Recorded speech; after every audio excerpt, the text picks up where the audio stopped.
Looks like we are going.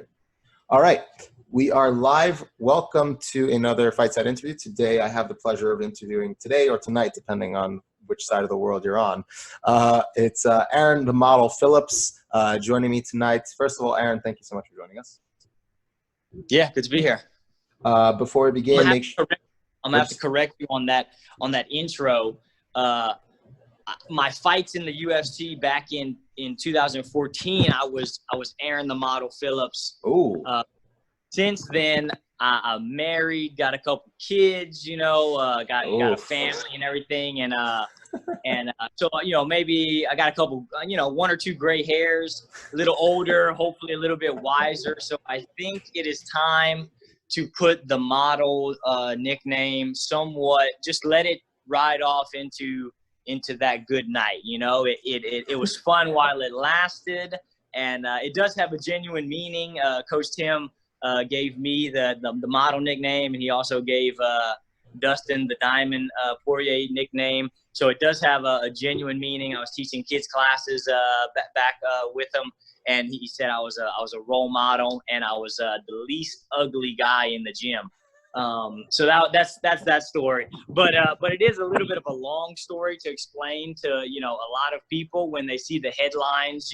Aaron the model. It kind of rubs them, a little bit of a different way, than I'm. I don't feel like going into the whole story for every time. So I'm just gonna go ahead and let it ride out, and we'll come up with something else. I think you should just go with Aaron, the former model. Make it the former model Phillips. Don't explain it to anybody. Just go. That's just it now. That's actually pretty funny. Yeah.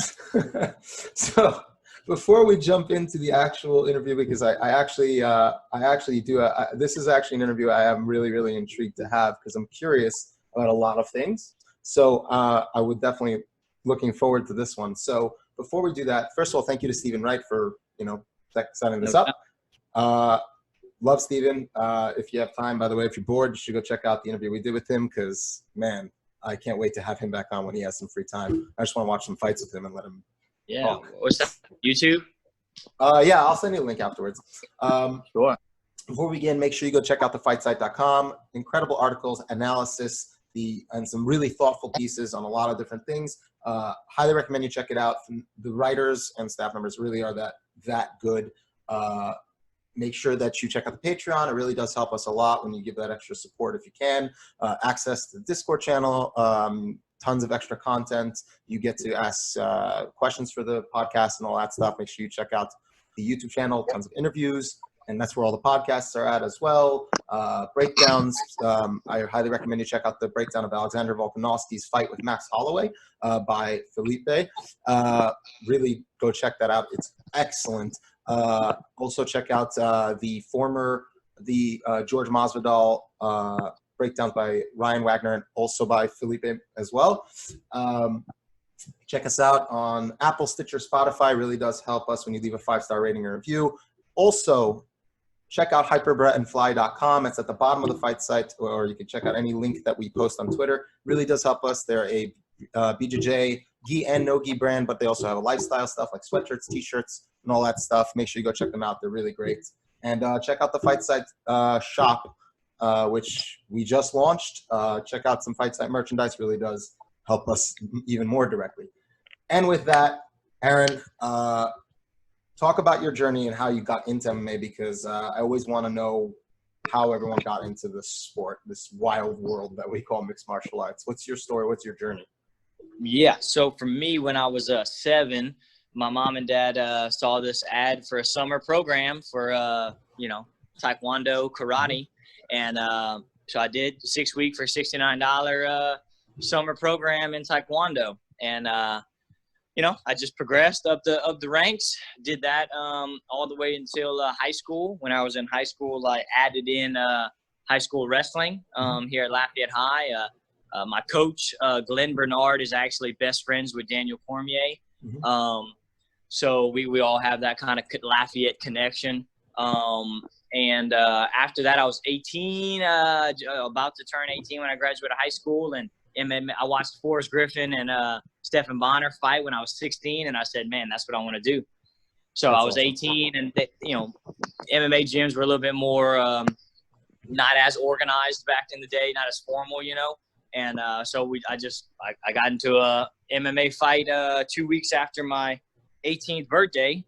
So I'm 30 now. I'm about to be 31 here in a few weeks. So yeah, we're going on 13 years of actual fight experience, and then wrestling matches and karate matches, taekwondo matches, stuff like that, since I was a kid. So I've just been in it. Actually, when I was 16, I told my mom I didn't want to go to college.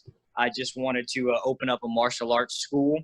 And she told me that I was definitely going to college. And so I did. I went twice, and I got a undergrad as well as a master's degree. And yet here I am still opening up a martial arts school and fighting and punching and kicking for a living. So shout out to Mom. I was talking to her earlier on Zoom. So it's all good. Well, at least you went and got it too. That's important too, because you did, in addition to making her happy, you got the brain and you got the brawn and, the former model. So I want to talk about your actual journey in MMA really quick, because this is not the first time you'd be fighting in the UFC. Some people might remember that it was already half a decade ago. You were just 25, and you did fight in the UFC a few times, and unfortunately, it wasn't the most ideal situation. You did lose the first two fights, and what I wanted to kind of this is where I really wanted to talk about it, because you took there was a really long break between your fight with Chris Gutierrez and your next fight with Andy. And, watching the fights with Matt and with Sam, and, it's I think the way that we can, describe how those fights went, where I was watching just right now recently the Matt Hobart fight, right before we were talking. You were winning on the feet, obviously, and you were just getting taken down and all that stuff. And we'll get to your adjustments in recent fights. But that break between the Gutierrez fight and the next fight with Andy Brasser, how much of that was just, tell me your mentality after the Gutierrez fight and then that journey back to the cage 3 years later. Yeah, so the break after the Gutierrez fight was not a voluntary break. Right. I know you were injured. Chris Gutierrez, him and I were talking earlier actually on Facebook. He told me congrats on making it, and I told him congrats on his record, and we're all good. We keep in touch. Mm-hmm. So I think he just got one of the UFC records for leg kick, knockouts, That was awesome. So yeah, when he's been jacking people up with leg kicks in the UFC, I was like, yeah, no doubt. I was freaking right there, 5 years ago.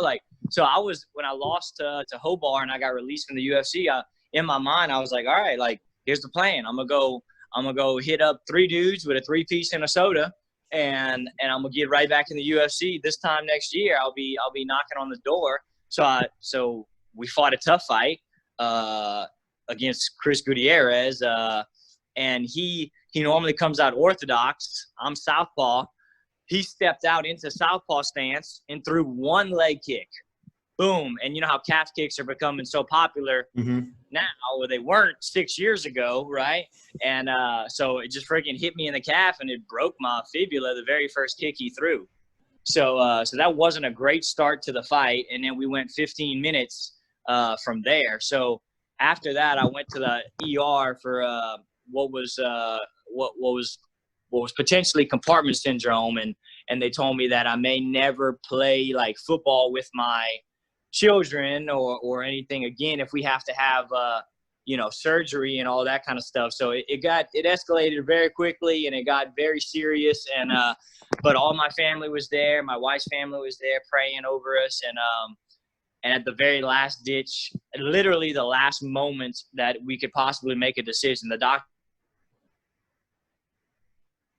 oh no, fillet open your leg, okay, and carve, drain the blood, and then put some hamstring or gluteus flesh over it.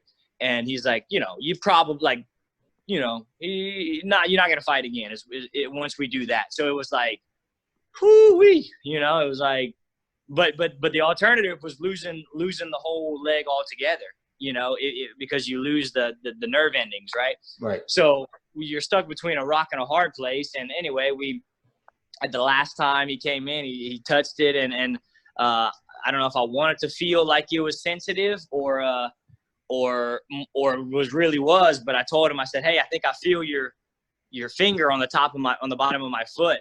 And so we elected not to have the surgery, and which was the right decision. Credit to my doctor. And eventually it went down. Now, it did take about 2 years for me to get like where if I was to touch my own calf, like it wouldn't send a nerve fire down my leg. Right. So I was able to train and do some bag work and do some jujitsu. But if somebody kicked me in the leg for up to 2 years, it would like, numb my whole leg. Mm-hmm. So that's why it took me, it was like 3 years, something like that, between the Gutierrez fight and the Brosset, I think his name was. That Andy Brosset fight. Yeah, that's right. So mainly, I'd always wanted to fight again, but it just wasn't, healing up as well as I thought it was going to. So, yeah. Are there any lingering issues with it, or you're completely? No, it's all awesome. Good. Yeah. Well, I wanted to kind of use that as a jumping off point, because we're watching your recent fights. There's a distinct difference between how you handle being taken down in the first place, let alone your takedown defense. Obviously, you have worked on, and it is clearly improved. But also just the way you kind of handle people on the bottom. And I love, as a jiu-jitsu guy and a guy who trains at Marcelo's, I'm watching you use those butterfly hooks. And Sorry? I've been to Marcelo's a couple of years ago. I was there for about a week. Ooh, I may have missed that, depending on when it was, because I was out for a little while, unfortunately. Okay. Gotcha. Hopefully, whenever things clear up and Marcelo's back open, somewhat normalcy returns, hopefully we'll catch a roll there. Let's get. But I want to talk about your mentality from the bottom game, because it seems to have changed a little bit. You were definitely going for a lot of submissions during the Hobart fight. I was watching you throw up a lot of submissions. You were trying to get up also and throwing those up kicks, but he was able to kind of shuck your legs to the side.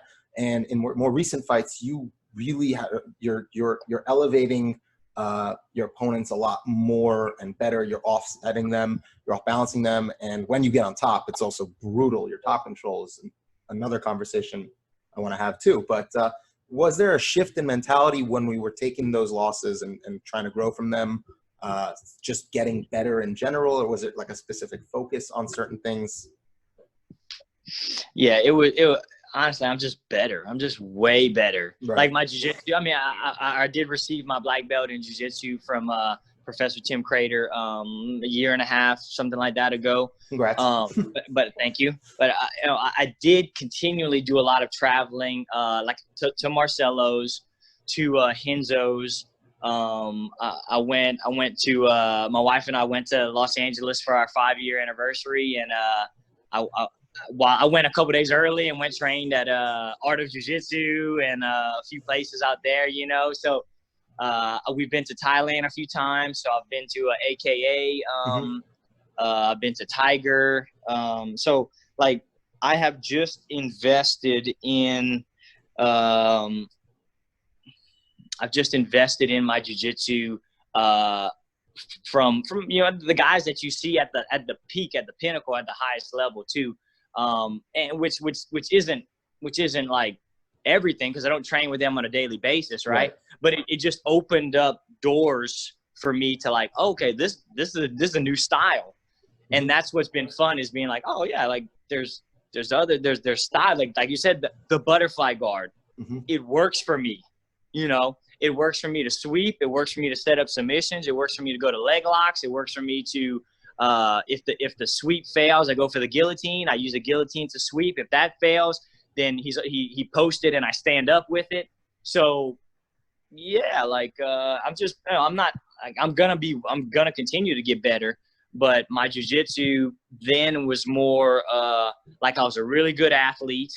And if somebody took me down, I was going to throw some up kicks and I could land like triangles on like white and blue belts and the occasional, purple belt. And now it's like, okay, I got my moves. I know that here's these moves that I can hit on some world-class guys, and some sweeps that I can count on to get me out of a bad spot. Or if I get to a guy's back, it's going to be we're going to camp out right here for a little bit. I fell off of Sam Cecilia's back. I won the first round against Sam Cecilia, right? And then I fell off his, and so I kneed him, and he fell off his feet, and then he shot in on me, and like I didn't even move because I just, I was so used to everybody just dying right then and not getting back up, So like I fell on the ground and like I just, wallowed there for the last minute of the round. But in round 2, like I got on top and I took his back and I just fell off his back. Like there's no excuse for that, Right. just looseness, just not being as experienced, not having the hours that I should have. And I feel like I'm tightening up that game. So, yeah. Speaking of your pre, I guess now we've covered your improvements, I guess, and like you said, you've now got these moves that you use to get up, to get on top. Before we even get there, you also have, it seems, really worked on counters to these wrestling attacks to begin with. And one thing I really want to talk about is that switch that you hit on, I think his name was on Franca. Right. That was your most recent fight, and you won by this device, second round KO, TKO. I'm not sure what their criteria is in listing it as one or the other, but it was really nice. But you, it kind of is a question I have in general, but you're super, super aggressive in general, and you're constantly doing damage in basically any position, whether it's necessarily the most advantageous or not.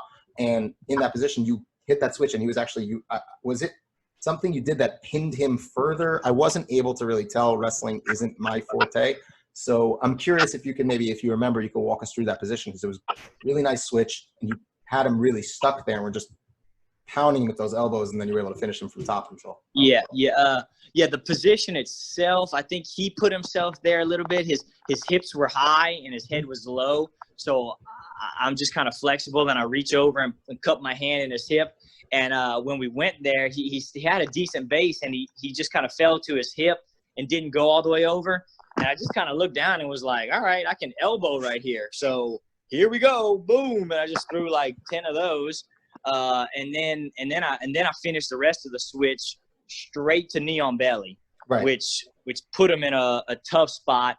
So and then I think it was like 10 elbows and then like 27 punches or something from that knee on belly kind of position. And then he flattened out and stuff. So I don't know. I teach that. I literally teach that drill now to my guys. So yeah. So on the feet itself, you definitely prefer to come forward, it seems. Definitely like to pressure your opponents back towards the cage. But when I'm watching you on the feet, you definitely remind me of, in terms of the attacks you tend to utilize, you do that switch between the left straight and those kicks, I guess, a la Crow Cop, who made it famous, obviously, in MMA. How did you gravitate towards that style? Is it just something you like? Because you really do have a nice jab as well when you're popping people with the jab, but you really do like the switch ups between the straight left to the head and body, the body and head kicks. What made you gravitate towards that in general? Was it a specific choice? Tell us about it. Yeah, probably because my left leg is so strong. Mm-hmm. In Thailand, I got this trainer, Bun Pot, that I met at Cindy, and he's got his own gym now, Phuket King, in Phuket King Muay Thai in Thailand. And that was just something that I started doing on my first trip to Thailand 10 years ago, was just putting deposits in the bank with this left leg round kick to the body. And we would set up everything, the cross plus the kick plus the cross, everything was built around that. Now, that being said, that's my left leg, kind of like Crow Cop would say, you know, like something cemetery. Right leg hospital, left leg cemetery. Yeah. Like, dude, I can put anybody down with my left leg. But at this point, I think they all know that too. Right. So it's not like they want to stand there and get kicked by my left leg, you know? So no, I have adapted to, like you said, I do have a quick jab that I need to utilize more. I do have some footwork that I need to implore more, like against a guy like Jack Shore, who's good in straight lines, but maybe we work to the side and we get around or we get underneath, and we don't act predictable, straight forwards and straight backwards like some of his opponents have been. So no, it is a constant evolution. I have since my comeback, I have started training with a boxing coach. We've got about 3 years invested now. And where I used to be so kick heavy, and like you said, left hand, left kick, and not really jabbing and stuff like that. And so yeah, the goal is to hit and not get hit, but also to use my jab to move my feet, to move my head, and then to crack them with the left hand and the left kick. Speaking of cracking people, it's one thing that I noticed is you seem to be a pretty it's an issue, I think, in MMA in the meta game, is that body shots in particular, specifically body punches, aren't really utilized enough, I would say, and I think most people would agree from an analytical perspective. And you definitely invest in those body shots, and when guys are covering up, you're not trying to just find that little hole. You're throwing really hard punches to the body, and that was something I really, really like to see.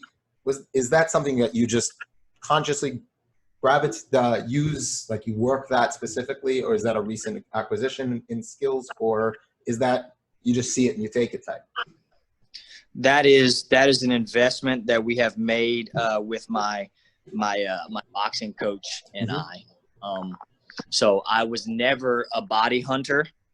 I say I was with kicks. Right. You know, I was with kicks. My left leg always finds, as a southpaw, my left leg always finds either the diaphragm or the liver on my opponent, just depending on the distance. And so I know I can hurt them to the body. Even if I can just touch them to the body with the kick, it's like, okay, like I got that one off. Maybe I'll get another one off before they don't let me get that.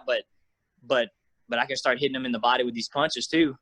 So that has been something that me and Mr. Tony Thibodeau have invested in, you know, dime after dime, weekend after weekend, early mornings, over the last, you know, almost 3 years now. So it has taken me a while to get comfortable with it, but it is going to pay dividends. I know it. Absolutely. And speaking of your opponent, Jack Shore, you know, looking at him and his fights and his record, obviously he wants to get it to the ground. He's going to want to probably take your back. I think half of his finishes are by rear naked choke alone. So, you know, you obviously you don't need to share your game plan or anything like that, but I'm very curious, you know, certain things that you see that if you are comfortable sharing, things that you know you can take advantage of, or things that you and your coaches have spotted that seem to be a good fit for your style. Watching his most recent fight with Hernandez, you know, he's definitely less comfortable on the feet. So I'm definitely curious about holes that you might have seen that you think you could take advantage of to prevent those shots. Because he seems to really rely on those reactive shots in the middle of the cage when his opponents are coming forward. So I'm curious what your thoughts there, if you feel comfortable sharing it. Yeah. No, I mean, like, just like he probably doesn't want to be underneath me. I don't want to be underneath him. You know, that's like I see he's a back taker, and stats don't lie. So it's all good. Much respect on that end. He probably wouldn't enjoy it if I took his back either. So, I'm trying to stay out of that situation, and namely, I'm gonna not move linearly, but cut angles, and then I'm gonna crack them. I'm gonna hit them with the left leg, and I'm gonna hit them with the left hand, but not one time. I feel like some of his opponents have. I feel like he kind of pot shots a little bit, or like one, and then just one punch at a time. So he's 25 and he's young and he's used to being the boss. So maybe we hit him a few times and we go into the firefight. But I do understand that he is looking to. There's some fights where he'll just throw something up and then shoot quickly. But we've seen his open space takedown ability to be not as strong. So he's going to want to pressure me to the cage and whatnot. And so I'm going to want to keep it in the center of the cage, crack him, put him on his heels, but not get overreaching to where he, gets underneath my punches and takes me down, stuff like that. So, or he can come on in and take a shot and catch a knee on the way in, I mean, I'm actually curious about your clinch itself, because you really clearly, you're going to Thailand and you're working on that stuff. You have some really vicious elbows from the clinch too. So I'm just curious, like, where you picked up these pieces, because you don't see. You see a lot of things different fighters do really well, but you seem to be putting a lot of pieces together and also using them correctly and very well, at least specifically in your recent run. Talk to me about is that really just coming from your time in Thailand as well? Yeah, probably. I mean, I made my first trip over there when I hadn't knocked anybody out until I went to Thailand. I made my first trip over there when I was 20. I'm 30 now. And I just bought a flight, ended up over there, didn't even make reservations. I just showed up and then figured it out. But yeah, I mean, I've been to all kinds of different gyms out there. Again, my trainer Pot out there is like, he fought Borkow. I trained with Sanchai at Sinbi for a little while. He was there training with Pot. That was one of my early experiences. I got a picture of Sanchai in my corner in one of my Muay Thai fights. That's awesome. I didn't even know who Sanchai was at the time. Yeah, but now, I mean, I'll come to my night, but he's the greatest of all time in the Muay Thai world, so I need to print that picture. But yeah, no, I mean, it's just a culmination of different I've long had the Taekwondo. I'm a black belt in Taekwondo. I've long had that pedigree. My Muay Thai pedigree has I've been probably 6 or 7 different trips to Thailand, but without getting like I take what I take with the clinch and with the elbows, but it is very still, right? Not many angles in traditional Muay Thai. Very, very back leg heavy, so you can throw teeps. So I had to adjust that game to something that would work for wrestlers, so I wasn't as predictable in one spot. So therefore, here we go. We start boxing. I did like 6 amateur boxing matches when I was younger, and now again I've got a strong boxing coach and in Mr. Tony. And we've been going to work on that. So yeah, just a culmination. My jiu-jitsu has a good pedigree from Coach Tim, but I have continued to seek out a lot of great,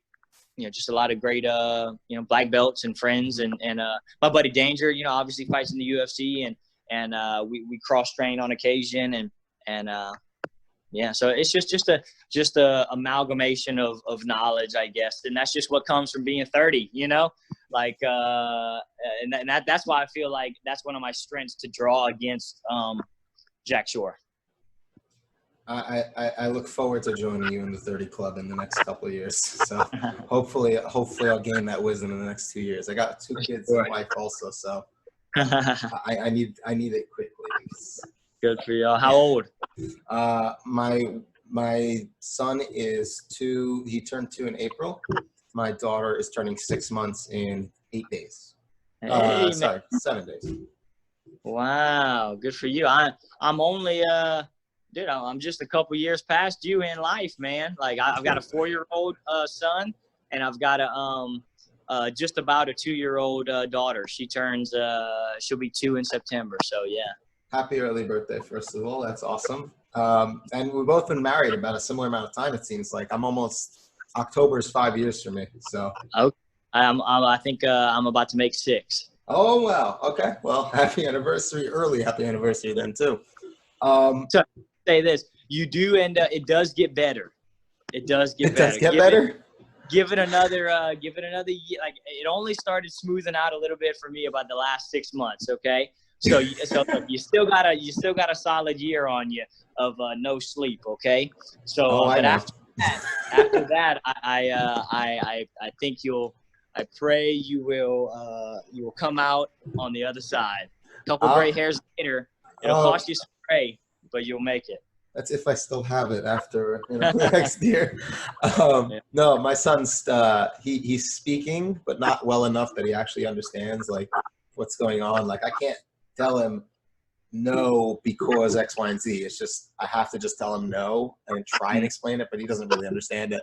So he's too early to potty train and too old to be able to be told to keep his diaper on. So we're really we're just waiting till he's old enough. It's a fun, man, fun times. Oh yeah, we have a camera in his room, and it's necessary for everything. Your actual speaking of your actual time now, you're back in you're back in the UFC. First of all, how much notice did they give you before this fight? Is my first question, because I know it's been a little helter skelter with everything.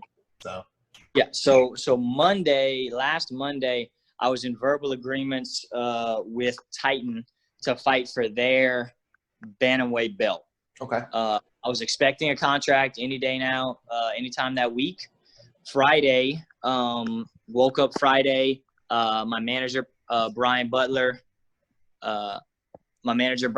gave me a call and asked me, "Hey, can you make weight? What's your weight at?" Or because obviously Khabib's father had passed away, and so the whole Nurmagomedov clan was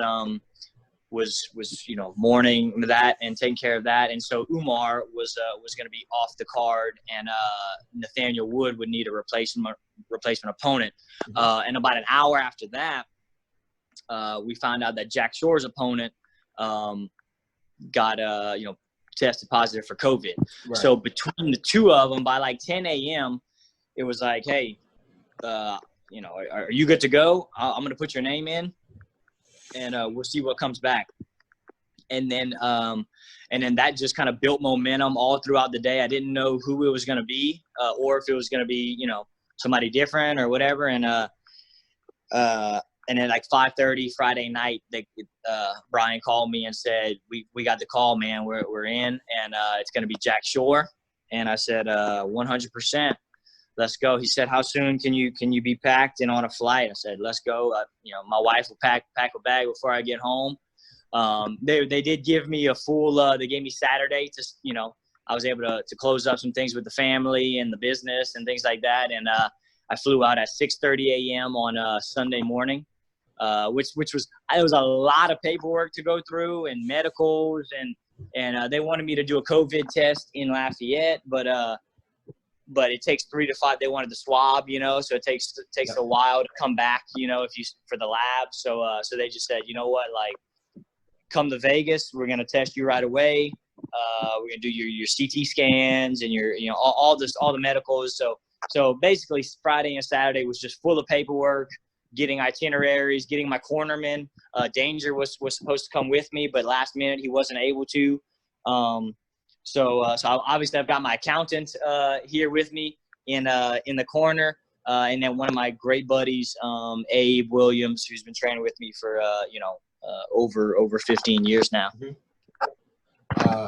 So you're basically. It sounds like the story of, unfortunately, a lot of fighters at the moment. So hopefully, everything's okay with you in terms of like being physically ready. So that's my next question. how do you feel physically compared to how you normally felt with a, a regular scheduled fight camp? Yeah. Some people have been saying like, hey man, you taking it on short notice.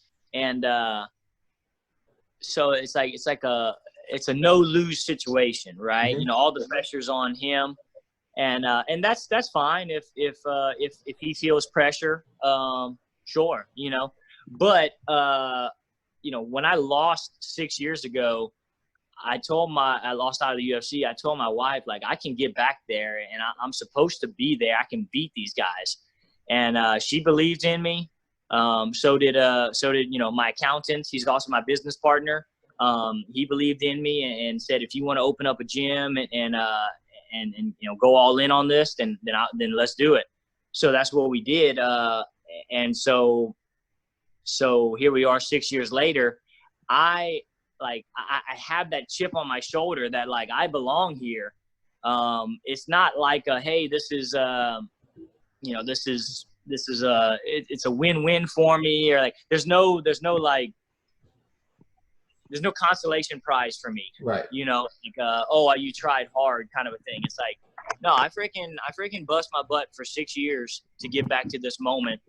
And since I re-signed with Sucker Punch and started working directly with Brian Butler a month ago, I haven't drank a beer. I haven't eaten a cookie just because I had a feeling. Right. My wife's praying about an opportunity for us. We're selling a house. We bought some land. We're trying to build a house. Mm-hmm. There's a lot of stuff going on right now, but if my partner tells me, fortune favors the prepared, and there are no excuses as to like, am I coming off the couch? No, I'm not. I ran 60 miles in the month of April. And in May, we were able to start opening back up for the gym. I was back in it. I was training the whole time still with a select group of guys. I was able to still get some work in. So it's not like a 11 days notice kind of a thing for me. I'm not coming off the couch. I'm actually 147 pounds, which is only 11 pounds away from my weigh-in weight, and I've got a whole week to go. So I've never been this low in this close in a weight cut ever. Mm-hmm. I've got energy, I've got spunk. So there are no consolation prizes. Anyway, to answer your original question is like, I feel great. And, Awesome. I feel like I'm going to go shock a few people is what I feel like. I feel like I'm going to go test Jack Shore's will, and his skill, next Wednesday. So Put a 1 instead of a 0 there. that's right, man. That's right. Speaking of your gym, I wanted to talk to you about, we've talked about you as a fighter, but I want to talk about you as an instructor and as a gym owner. And, what is, first of all, what was it like opening up your own gym and the process and I guess the learning curve and the things you had to kind of pick up along the way?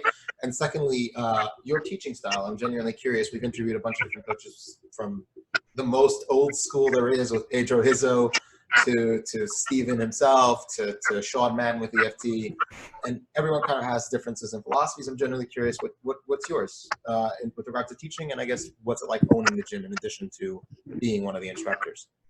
Yeah. So we have a moniker that we go by at Head Kicks, and we always strive to represent the fight, which stands for family, integrity, God in the center, humility, and teamwork.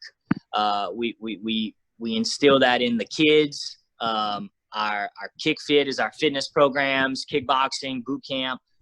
We have Muay Thai, we have Jiu-Jitsu, and we have a fight team. We have Personal Training Lafayette. That's one of our personal training brands. So we have a large scale like operation. We have a large family. So like I say that because it's like it's a community effort. That's what I want. Like if I never would have got back to the UFC, like I would not have been okay with it. But I do have a lot of other good stuff going on you know, as well. Like there's a lot of great people in my life right now. And my son, Hosea, he does ninja class. He's 4. Esther just started ninja class. Like I said, she's about to be 2, you know? So, so it's like, there's a lot of good stuff going on. There's a lot of good people in my life.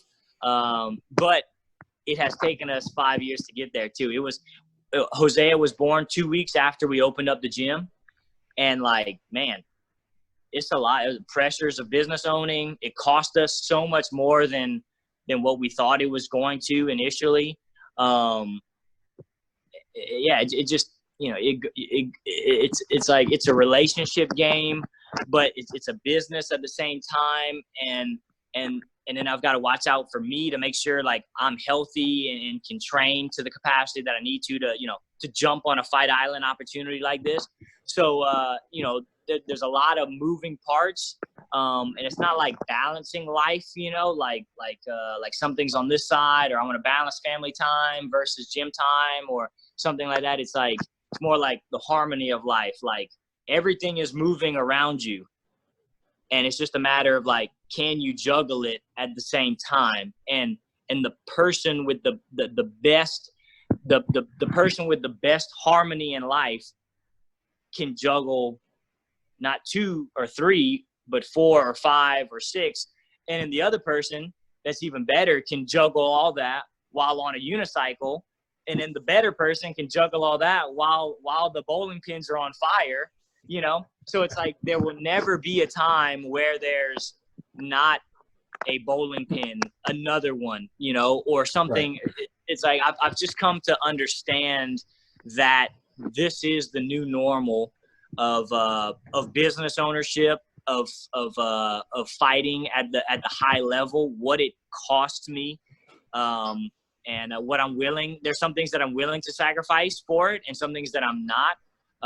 And my family is not one of them. And so, yeah, it's definitely been interesting, and that's one of the things that like when we get in there with Jack Shore, like I am the most motivated man to make a difference in the lives of my family and my children. Like I said, want to build a house and everything, and this is everything that we've prayed for. So to say it's been easy would not do it justice. And I take that as fuel to my fire. Like I said, with my chip on my shoulder as well. So there's a lot riding on this for me, and man, yeah, it has been a lot. I think your original question was about the business and everything, and we have a lot of, you know, yeah, I think it's like fitness. We have a bunch of people that just do kickboxing, just do you know, boot camp, and we're running a Biggest Loser challenge right now. We're running a Ultimate Fitness Coach challenge right now. We've got 5 guest coaches that come in and do things. So I'm helping coordinate these things. Like I'm getting a new videographer. My videographer got a full-time job in Miami. So like I'm running a videographer challenge. I'm doing these things while in Abu Dhabi. But that's just what it is. Like, that's what I've been doing for the last 5 years. You know, if you go watch all the previous fights that I fought, starting with Andy Brosette, like I was the main event, right? Mm-hmm. But I cornered 4 guys before me on all those cards, my teammates. And it's like, people would ask me like, dude, you're crazy. How do you do that? And it's like, even my main event fight, the last one against Franca, the biggest one yet, like I cornered 4 guys before me. And it's like, because I knew that there would come a day that this would be necessary, that the stress and the pressure of it I would have to be strong enough to not let it get to me. Mm-hmm. And I honestly feel like that's what those things have done for me. So yeah, it's all good. That's awesome. And this is clearly like, this is the moment for you. So like the sun's rising in Abu Dhabi. Holy crap. That is crazy. I'll take you out on the balcony. My cornerman got a better room than I did, or not a better room, but like I chose this room. It's my fault. I chose this room, but they got a better view for sure. They can see the racetrack. But anyway, the racetrack's out there. They can see the Ferrari logo and everything. The Ferrari, I can't see that This is insane. that place, but there's a yacht over there. That's the marina. So I did get a sailboat to go. So I took the family sailing. So I can appreciate the marina here, but I definitely won't qualify for this yacht club over here. You need slightly different earning class, I feel like, than us. Yeah.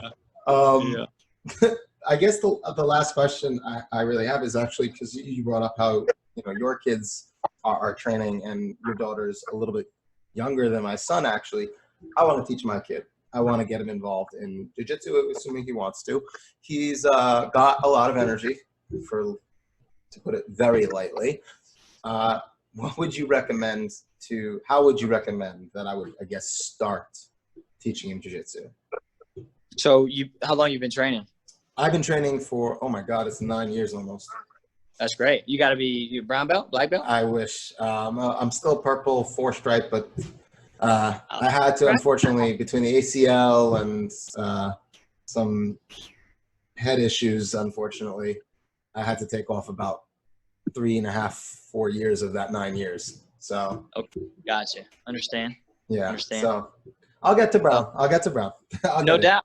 I think you'll get to black too. Yeah, hopefully, So I would recommend them just to learn by watching, man. Like I maybe my situation is different because I own the gym and I'm at the gym all the time. But when we start kids at 3 years old, and when my son was 3, like we didn't ask him if he wanted to start doing ninja class. Like, or maybe we did, and maybe he just wasn't ready. But at 3.5, I popped up one day in class, and he was on a mark, and it was like, all right, here we go.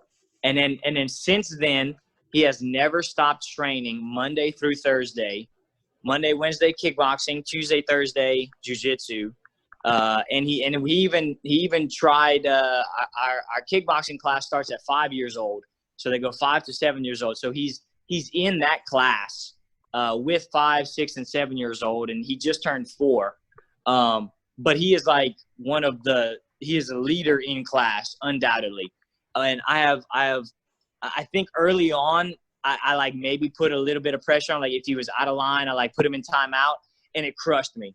I looked at, I could tell I was a little bit too hard on him, and then I made sure never not to do that. I don't want to say never because I'm still improving, but he just loves it, man. And it's like, if he were to come and say, he didn't want to do ninja class today, like that's totally fine. He can just take a break. But the only times he's ever said that was when like he was at a friend's house and did a water slide all day long. And he's just like half asleep on the car ride, So like, it's really just a blessing that like he gets to see me do it. The other day last week, he asked me when he could start teaching the little kids class. And I was like, well, Jose, you're still in the little kids class. So you got another year, son, before you get out of this class, for one. And then a few days later, he asked me when he can fight. So I was like, you mean get in the cage? We have a cage at the gym. I was like, you mean get in the cage and actually fight? Like, okay.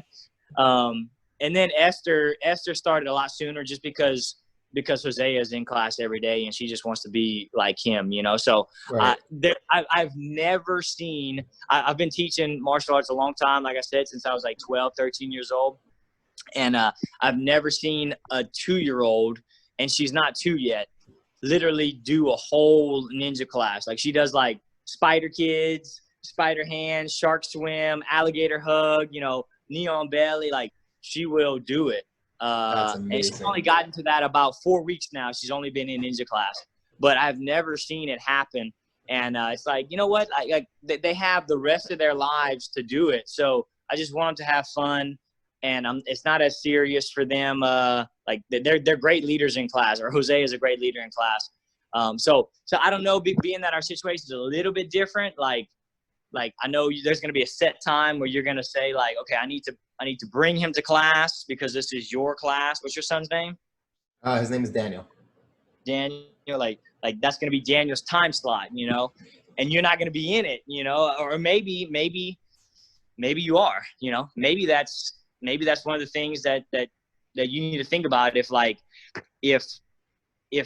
you can fit that in the schedule to where like you're just like, you're not his coach, but like you're everybody's coach. And like, if he wants to come to you, that's cool. Like, and that's your moment. But I will, like, him on the mats and Esther on the mats is like the bright sunshine of my day. I mean, I love, like, I use this quote, like training is my journey, but teaching is my joy, because like, I just love teaching adults, kids, and everybody, but my kids are like, this is their golden years, so it's like a magical class, magical moment every single time they're on the mat. So you've got some great years ahead of you. But I would probably say, if there's a way for you to get on the mats in their class, mm-hmm. that's what I would try to figure out how that could happen. I want to get some mats for my apartment and maybe start. My wife said she wants to start training finally, 5 years ago. Okay. So yeah. That's the plan. Yeah, it took quarantine to get it, but we got there in the end. Yeah. Before we go, I definitely want you to shout out your gym and shout out everything. Tell everyone where to find you: Instagram, Twitter. Plug anything you want to plug. Any sponsors you have, feel free to shout them out. Yeah, sure. My academy is Head Kicks Mixed Martial Arts in Lafayette, Louisiana.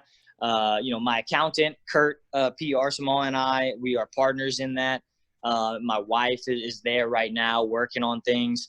I want to thank all my coaches that are stepping up to the plate while, like, literally on, no notice, to fill in the gaps, and as well as some students are stepping up in some spots to be coach now. So I couldn't be more thankful for them. I want to shout out to Mr. Tony. Mr. Tony said, "Be like water, but turn the heat up." So that's what we're gonna do next weekend. All right, or next Wednesday. I want to shout out to my wife. She's amazing, Charity Marie Phillips. She's the best. This is all. I was going to propose when I lost in Oklahoma in my UFC fight to Matt Hobar. Mm-hmm. We had set up with the UFC brass that I was going to propose after. I was so confident I was going to win that we had set up that I was going to propose to Charity, on stage in the octagon and everything. And so that didn't happen. I didn't win. I didn't ask for the mic or anything like that afterwards. So that wasn't our moment. So like that goes to the whole chip on my shoulder thing. Like it's more than just me, there's a lot of people that deserve a lot of recognition. So her being probably first and foremost. And then there's just a couple sponsors, Mike Trahon with Process Piping, Morris Hankins with General Fabricators that have literally had my six for the last since before the UFC days, since before they're all my shorts from the very first UFC fight. So, or even probably since like fight 2 of my career, they've been there, something like that. And then my guy Brady Gotro with Brims AC, he hooks us all up at the gym, keeps us nice and fresh at Head Kicks. But yeah. So other than that, man, I couldn't be more and my guy Brian Butler at Sucker Punch, he is like this guy. The communication and the effort that he has put in for me on my behalf, to give me this opportunity is second to none. So best manager in the game with Sucker Punch. Well, Aaron, the former model Phillips, thank you so much for joining me tonight, this morning. It absolutely was a pleasure. I really enjoyed it. It was great to pick your brain a little bit on your career and your style and everything like that, your coaching. Thank you for the advice on how to start teaching, or, attempt to see if my kids are interested, I guess. And if they are, hopefully get to have my own children train and learn with me. Before we go, I wanted to also shout out the Fight Site. Make sure you check us out. Fight Site on Patreon. Make sure you check us out on YouTube, Apple, Spotify, Stitcher. Make sure to like, comment, share, subscribe. All of that stuff, it really does help out. If you happen to be able to afford it, and if you're able to, I know things are a little bit difficult for a lot of people right now. There's our sponsor, hyperflybrand.com. At the bottom of the page on the Fight Site, click that link. It'll take you to their site. Really great stuff for jiu-jitsu, both gi and no gi, lifestyle stuff like sweatpants, sweatshirts, t-shirts, really, really good stuff. Very high quality. Go check them out. And also check out the Fight Site shop. We've posted links on the Twitter. Make sure you check us out there. It really does help us when if you can afford to and can share that with your friends. Aaron, where can people find you online? Instagram, Twitter, Facebook? Yeah, I forgot to mention that earlier. So headkicks_MMA on Instagram and on Twitter. I'm like just getting back on Twitter, like with this whole thing. But I'm kind of chronicling this whole crazy trip, both on Instagram and on Twitter. And then Head Kicks Mixed Martial Arts and Fitness Club is where we're at on Facebook. And I want to give you a shout out, man. I've done quite a few interviews since Vegas had, like, over the last, since the phone call. And this has been like the most educated and fun one. It's definitely been the longest one, so we could talk about a lot of things, but it's cool that you're like training and, like you're knowledgeable about the game and everything. So I enjoyed it. It's all good. Really appreciate that. Thank you. It's good to hear that. Before I sign off, that's generally what, if people have the time, I really prefer longer interviews, because those little 5-10 minute interviews, you don't really get a feel for the fighter's personality. One, you don't get to talk about things they might want to talk about, their story, their life, things they're doing outside of fighting. And also you don't really get to talk about details in their fight game and their thoughts on that. That's why I prefer long form interviews. Thank you again for joining me. I'm gonna hit the stop recording button, just because I know Zoom can be a little bit